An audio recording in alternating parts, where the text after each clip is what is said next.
the upsides towards the end of Friday, and it's just about holding where it is. It's just coming down a little bit, but it is a pretty aggressive move to the upside with the VIX, which we can have a look at later.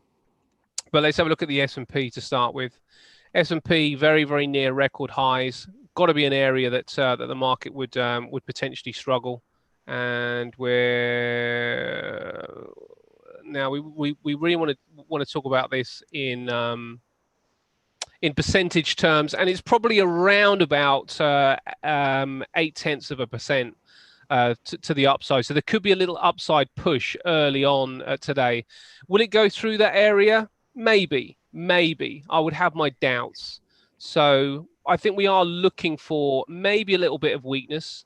Great stuff. Okay. It's just on this subject, I've got a funny feeling, and I know there's probably some people in the room who've never heard of you, never heard of me, and that's fine. But I think in history, someone will take a screenshot of this chart and probably put it under the heading V-shaped recovery. Yeah. Or something similar to that. Astounding, isn't it? Absolutely unbelievable. It is, mate. In my opinion. Yeah, it is, and what's I think probably quite interesting about the S&P generally is a V-shaped recovery. I mean, statistically, how likely do you think a V-shaped recovery is? What would you say if someone said to you, how many times do V-shaped recoveries happen? If someone asked me that question, yeah, on a 30-minute chart, often. But what about on a weekly chart? No, that doesn't happen often. Yeah, so we're looking at 2020, back in October 2018. You know, it's just what's going on.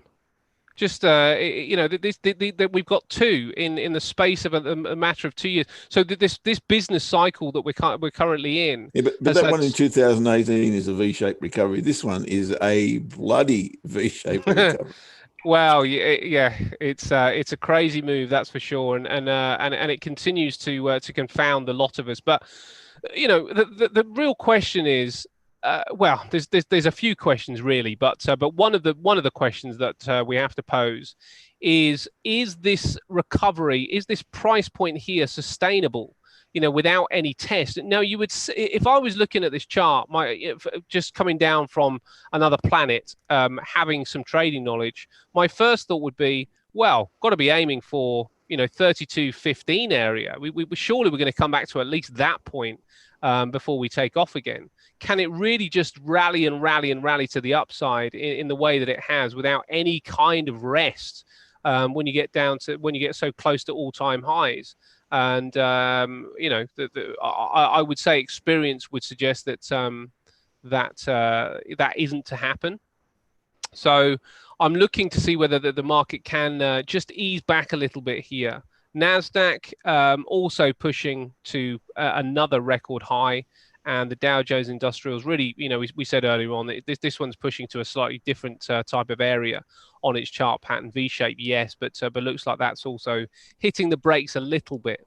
What's going to drive it down? Well, if it's going to be a fundamental number, then what is it that we're going to wait for that fundamental number to kind of actually give us the kickback? Now, the likelihood is it will be something. Is it going to be a number though, or is it going to be a change of sentiment, a change of reshaping? And the whole world is talking about recalibration. We've been talking about that for a long time. Is it, are we going into a new world? People use new world orders, all those sorts of expressions. Is that where we are, or is it still a number that we're looking for? I think you're right, mate. I think we are going into a new world order, and not to over emphasize that particular phrase, because it's a little bit kind of it's a bit Hollywood to kind of say it like that. But just on the basic premise that we are likely to be, well, let's not say likely. There's a high probability that we are going to change who's sitting in the White House chair, or even if we don't change who's sitting in the White House chair, what does the current incumbent do to really shake things up again between now and the presidential election, and possibly even after? Because there's no secret that the Chinese do not want President Trump in the seat, and I don't think the Russians particularly want him there either. Now, if those two don't want him there, why are they so concerned? And it's probably because he's going to continue to try and rattle the cage.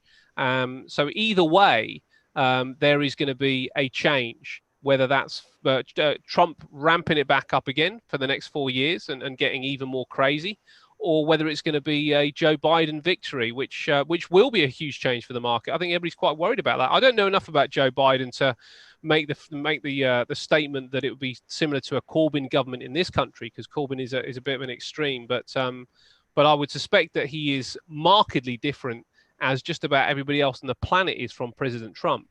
So I think business will probably not like Biden as much as they like Trump. So there is a change coming. We don't know how deep that will be, but that will be significant, mate. And also on top of that, we've got the change that has already presented itself in this COVID story. It's such a strange market to trade through, and we'll talk about it a bit more in the US show. But when you look at what sectors and what companies have driven this rally, it is extremely out of character. And that in itself is suggesting that, whether we're looking for the change to come or whether we're already in it, I think really is a question that probably we should be posing to ourselves, because I suspect, yeah. I hadn't considered that we're already in it, frankly. Yeah, well, I think we are, and we've got some pretty clever guys that come into the US show, and particularly a very good crypto Thank guy. Thank goodness, because I've got no idea.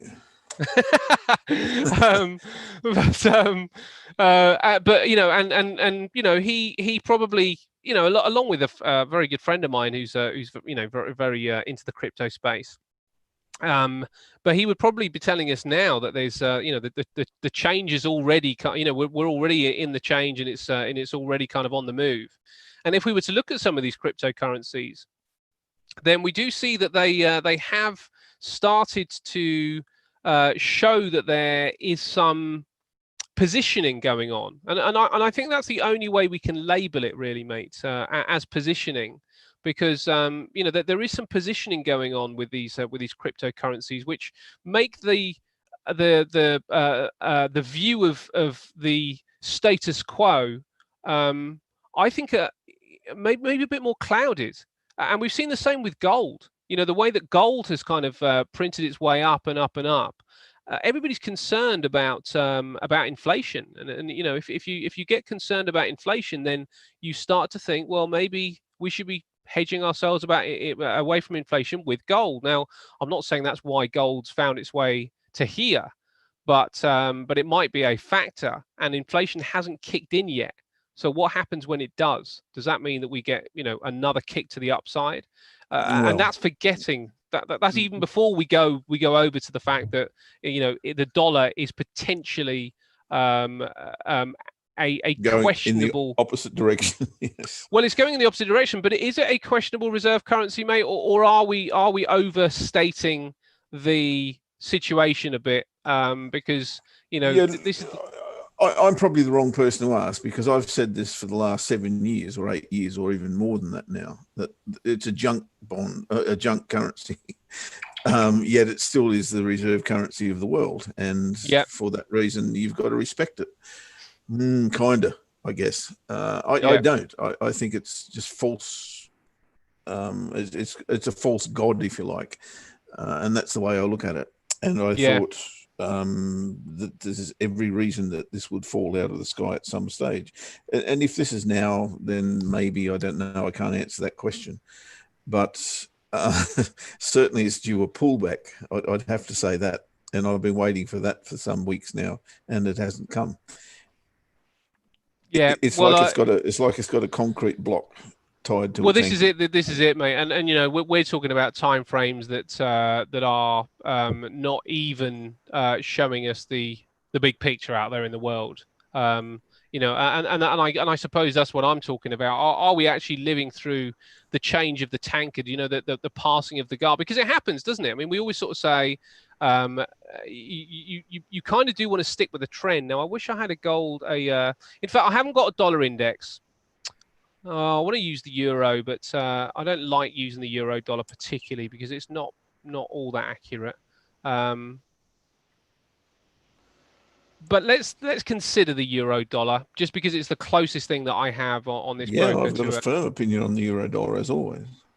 Well, but this is what's going on with the euro dollar. So this is where we are. Now, this is a primary trend, the most important of our trends, and the primary trend is stating that we are at a point of inflection. Now, either this starts to roll over, and now obviously we could get a rollover here just because the price is getting close to a trend line in the same way that we've seen with the stock markets. So this could roll over here and just give us a little bit of downside, and then start to push up again. But if it starts to break through these levels, then is that telling us something quite significant about the dollar? Hell yes. Yeah.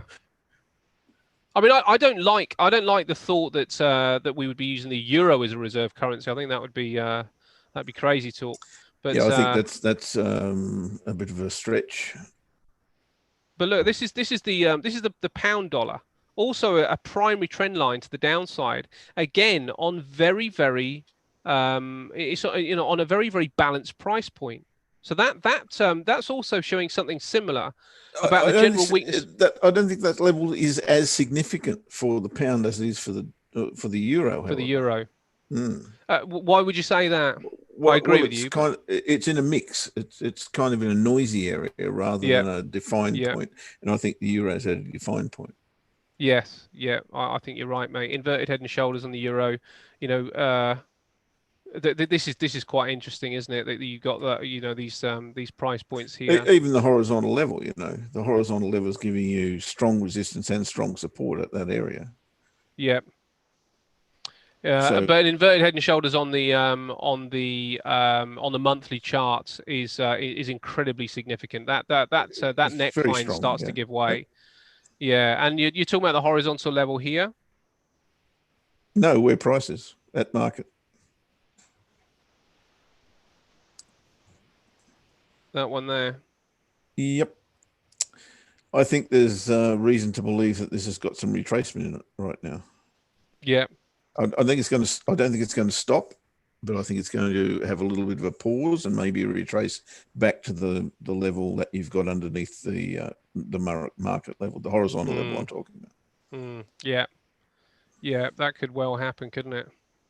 Well, we'll talk about some more of this stuff as the afternoon progresses, mate. I don't see too much out there which would suggest a huge move to the downside, but we're in a little footsie short, and we'll see if we can get some money out of that. The market guys. looks. Hi, mate. Hey, mate, can I jump in for a sec? Yeah, of course. No, I just want to say how excited I am. We've actually got you guys streaming on YouTube, Facebook, Twitter, apparently at the same time, all while in the premium Singapore time for the first time. A half an hour from Orlando and Chloe normally. We're going to see if we can get them to run on time so we don't butcher the stream when you guys start tomorrow.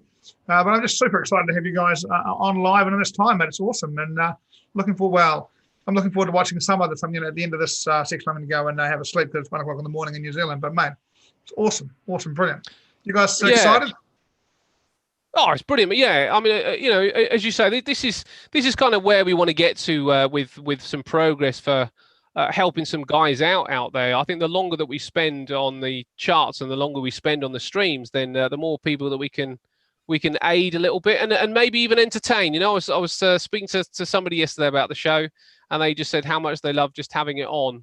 And even when they're working and they're not able to necessarily focus on the trades, they just really like having it on in the background. And I think that's the thing about the show. It's not necessarily doesn't all have to be about trading. Hopefully, we do provide some light entertainment on occasion as well.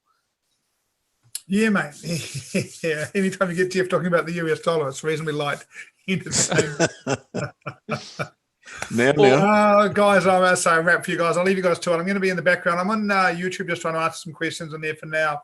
One of the things we need to work on, and we might have a bit of a chat tomorrow between shows, just about how to get these questions to you guys and make sure that these things are a bit smoother. If we are we aware of how we transition here, Geoff? Do you know what to do next? Yep. What we've got to do is turn off custom streaming as you go into your paid show. Yep. So we just stop this one. Yeah, no, you don't exit the Zoom. You just turn off the custom live streaming. Oh, okay. Your clients. I'll just turn off my my Skype call in the middle of that. So when you're ready, you turn off the custom live streaming. It'll stop going to YouTube, Facebook, and you'll stay in the Zoom webinar and do the paid show for your lucky clients, mates. And look, I'm sure a lot of people are watching this, and we're really keen to be spending a bit more time with you each day. So I'm really pleased with it, mate. Yeah, brilliant. Okay, and you got that under control then, Geoff, as you've got the powers. Mate, I'm under control when it comes to technology. And all right, well, whoever logs in first has got the power, and nobody else does, right? Yes. Yeah. Yes. All right. So just on that then. So we are, just so everybody knows, we are on the 70s this week. Now we were on the 60s, but Geoff and I have what would you call it? Swapped. Swapped. That's what you call it. We swapped. Yeah. We've done a swap. So Geoff's going to do the 60s next. We're going to step back in time next week. So we're going to do the 70s this week. I'm a bit underprepared, but I reckon I can come up with something just for the day. Step back in time, all right, next week. Don't worry about that. Well, all right, guys, we've got to end this show and start the US session. Thanks for being on board for our very first voyage. I didn't get to say much, to be honest, but I have some very clear opinions on, especially the Euro pairs and the CAD pairs, and I'll be sharing those very, very shortly in the US session. And I'll probably give you a result of that tomorrow. And hopefully, Geoff, look, we were just a bit late getting the stream going. Can we get you guys to hold on for 5 minutes and then go, or do you need to go now? You've got some stuff you want to get into the paid show. Well, we're due to start now on the paid show. That's the only thing. 1 minute ago, in fact. Mate, I've got. Of course, you guys start at 5:02, don't you, instead of o'clock? We do. Okay. If you guys need to go, then go, and we'll have a chat about that tomorrow as well. And I'd like you to get through to o'clock and swap it over there if you can from now on, but I'll leave it to you guys to work that out. If you need to go, then, mate, I just want to, before you do go, thank everyone on the live stream for coming in and having a look. I'm sorry for the technical issues we had with the Lando with the double screen and him going over, which has caused us to have problems with this stream as well. So, hey, Lewis, how you doing? Look, guys, thanks very much for the support, and we always knew that this kind of stuff can take a moment, and we will get it sorted out tomorrow. It'll be a lot better, I promise you. We will run on time. Thanks a lot for supporting and turning up and liking the shows. And we'll see you guys tomorrow. Fantastic. Okay, buddy. We'll see you soon too. Cheers, mate. Cheers. And thank you guys for tuning in for the first time. We will indeed be back at the very same time tomorrow, and we will sort out the end time as well. And perhaps that's right. Maybe we should go to the top of the hour. We shall see. Righto. I think I've got to stop live.